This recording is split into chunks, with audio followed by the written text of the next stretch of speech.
I'm ready to go. We've had a bunch of conversations. I'm gonna go the home ownership route.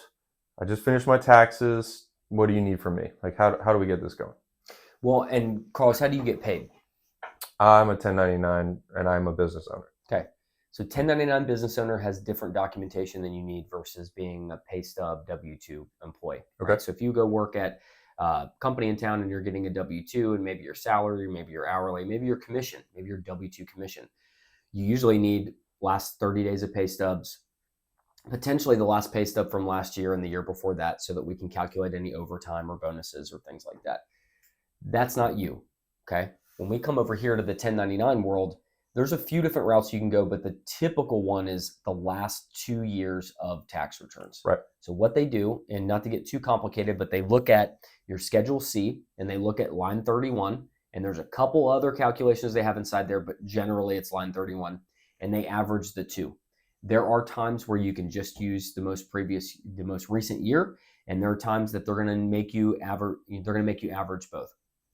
It depends on your situation. It depends on how long you've been in the industry. It depends, honestly, on other compensating factors and what the underwriting system tells us we can use.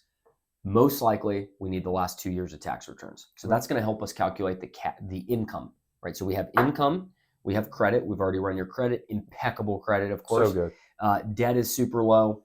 The next piece is the cash, right? So it's cash, credit, income. The cash is where's the money coming from. So that would be another thing we would need is we need documentation for the 1099s, i.e. 2 years of tax returns. Right. The credit piece, we already have the credit report. We don't need to document any other liabilities on here because you don't own a home. The last piece is the cash. So it could be a brokerage account. It could be checking, savings, 401k. It could be selling Taylor Swift tickets. Literally had somebody do that. I have done that. 6 tickets, $19,000. So are you cashing in your Taylor Swift tickets, or where's the cash to close coming from? Jeez.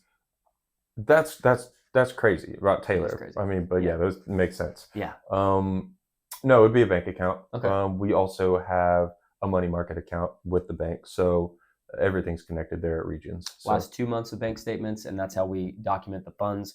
We're looking to make sure that you don't have deposits of $50,000 of cash because it's all about money laundering. Got it. Okay, cool. Sound Well, good? I will get that over to you next week. Awesome.